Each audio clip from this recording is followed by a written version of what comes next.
Baiklah, di sini kami akan menjelaskan video pembelajaran kami yang berjudul Misi Pemeliharaan Perdamaian Garuda. Check it out. Misi pemeliharaan perdamaian Garuda adalah upaya yang dilakukan oleh Tentara Nasional Indonesia untuk ikut serta dalam operasi pemeliharaan perdamaian di luar negeri di bawah naungan Perserikatan Bangsa-Bangsa. Tujuan utamanya adalah untuk membantu menjaga perdamaian dan keamanan internasional serta memberikan kontribusi positif dalam penyelesaian konflik bersenjata di berbagai negara. Penempatan personal dalam misi ini melibatkan anggota TNI dari berbagai cabang seperti Angkatan Darat, Angkatan Laut, dan Angkatan Udara. Mereka menjalani pelantikan khusus yang mencakup aspek keamanan, pemahaman tentang konflik lokal, keterampilan komunikasi, dan pengetahuan tentang hukum internasional dan hak asasi manusia.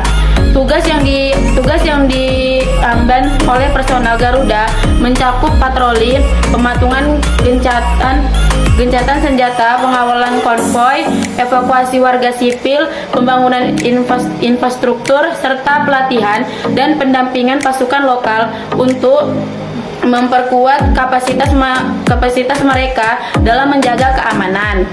Kerjasama dengan pasukan internasional termasuk pasukan dari negara-negara lain yang juga terlihat dalam misi pemeliharaan perdamaian menjadi kunci dalam mencapai tujuan bersama untuk menjaga perdamaian dan kedamaian.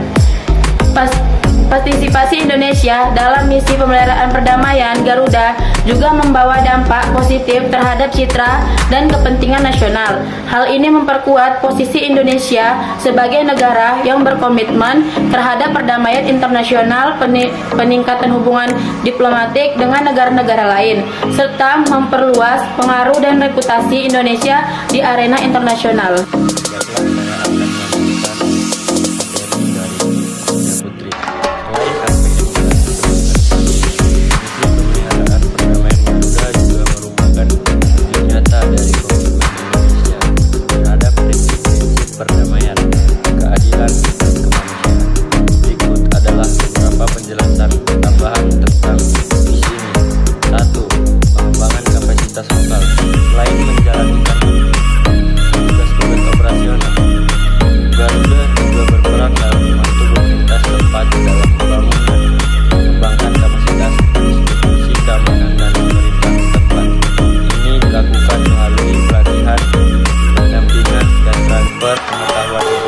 Bahwa negara yang terkena dampak konflik memiliki kemampuan sendiri untuk menjaga perdamaian setelah misi pemeliharaan perdamaian selesai.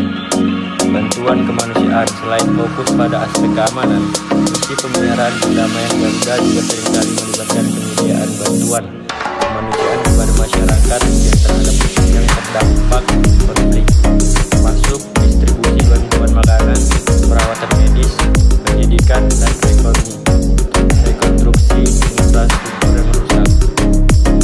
Diplomasi rakyat. Partisipasi Indonesia dalam misi pemeliharaan perdamaian Garuda juga merupakan bentuk diplomasi rakyat yang efektif melalui interaksi langsung dengan masyarakat lokal di negara yang terkena dampak konflik.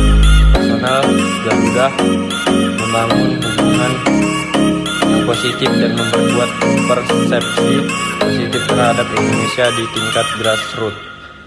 4. Kemajuan profesionalisme militer. Terlibat dalam misi pemeliharaan perdamaian juga memberikan kesempatan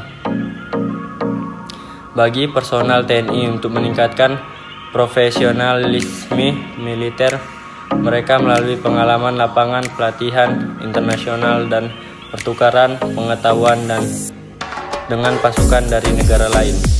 Secara keseluruhan, misi pemeliharaan perdamaian Garuda tidak hanya merupakan tanggung jawab militer, tapi juga merupakan wujud dari komitmen Indonesia terhadap perdamaian global, kemanusiaan, dan diplomasi militeral multilateral. 1. Misi pemeliharaan perdamaian Garuda. Dalam rangka ikut mewujudkan perdamaian dunia, maka Indonesia memainkan sejumlah peran dalam percaturan internasional. Peran yang cukup menonjol dilakukan oleh Indonesia dalam rangka membantu mewujudkan pemeliharaan perdamaian internasional. Dalam hal ini, Indonesia sudah cukup banyak mengirimkan kontingen Garuda atau KONGA ke luar negeri. Sampai tahun 2014, Indonesia telah mengirimkan kontingen Garudanya sampai dengan kontingen Garuda yang ke-23. Pengiriman misi Garuda yang pertama kali dilakukan pada bulan Januari 1957.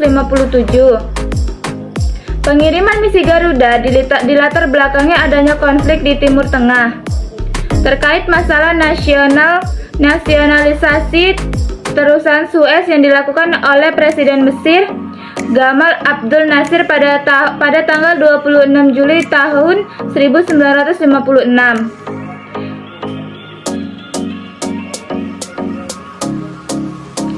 Sebagai akibatnya, pertikaian menjadi meluas dan melibatkan negara-negara di luar kawasan tersebut yang berkepentingan dalam masalah Suez.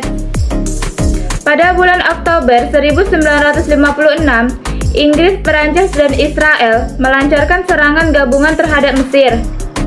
Situasi ini mengancam perdamaian dunia sebagai Dewan Keamanan PBB sampai turun tangan dan mendesak pihak-pihak yang bersengketa untuk berunding. Sekian hasil video pembelajaran dari kami. Lebih dan kurang kami mohon maaf. Kami akhiri. Wassalamualaikum warahmatullahi wabarakatuh.